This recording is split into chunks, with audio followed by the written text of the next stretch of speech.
Hi John, Paul, George and Ringo. I'm from a long time in your future, so you probably won't understand really what's going on here, but I belong to a motorbike group. There's four of us. We're called the UnstoPPables.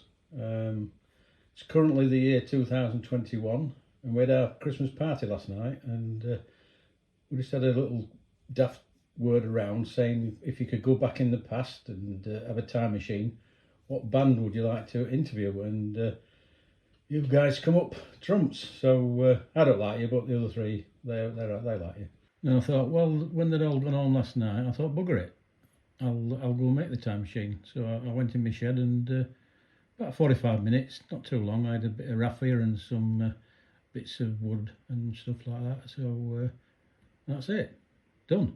So just to make it a little bit more interesting for me, I thought I'd come and interview you in America rather than in that bloody cold, dingy place, Liverpool. That's why I'm here, and so just a little interview, if that's okay with you. Very much pleasure to be here.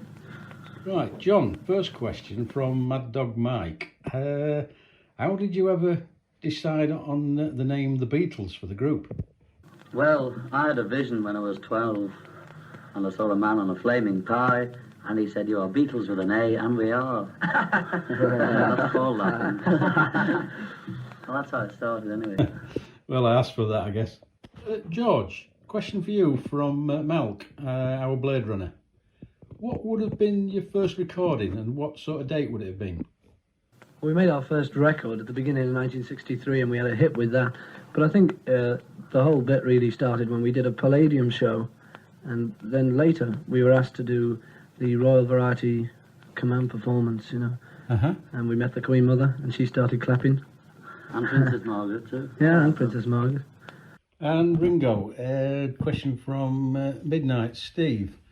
Since we set the time machine back to 1964, I think it was, so how many records did you sell last year?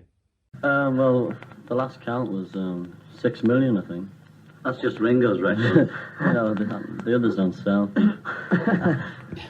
Well, as a matter of fact, if I'm right, I read some papers from back in that year, and I understand that the record of yours not only was a hit in England, but a lot of other countries as well.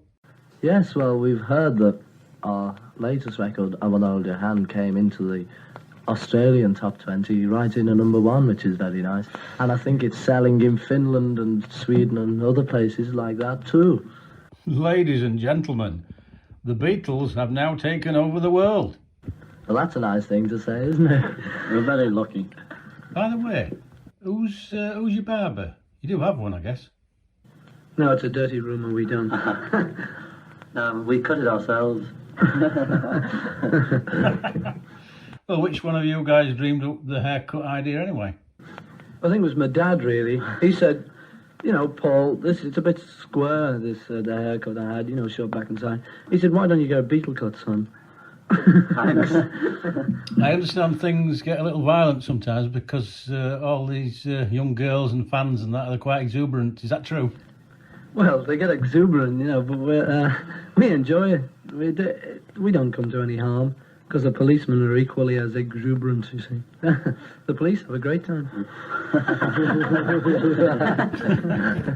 I bet they do. What's your plans for the United States, America?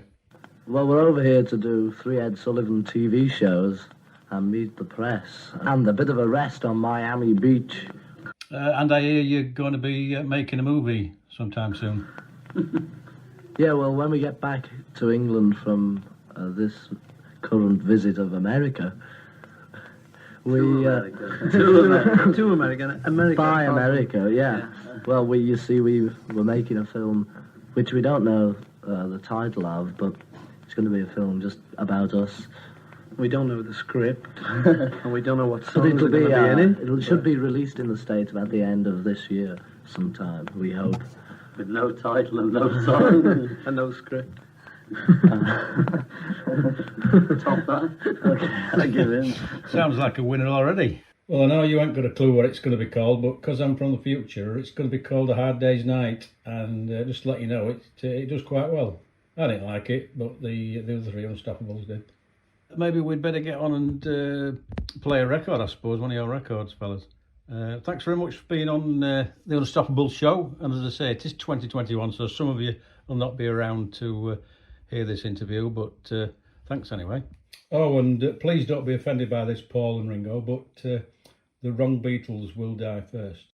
Oh, John, by the way, don't move to New York. And that Imagine song that you sang, Imagine There's No Heaven. Well, where's Grandma then? And also, Imagine No Possessions. Well, I'd like to swap that big white grand piano that you've got for my little Casio keyboard, you know, if you don't mind. Anyway, that's for another time. Thanks for coming to be interviewed today. Pleasure to be here. Thank you. Thank you very much. And here's a record to finish the interview off then. So this is called I Want to Hold Your Hand. I've never heard of it, but these other three have. Stupid title. Anyway, catch us on the next interview. I'm thinking of setting the time machine to the day before Nipro. See if I can stop that Flixborough disaster. That was terrible. Catch you later. Bye.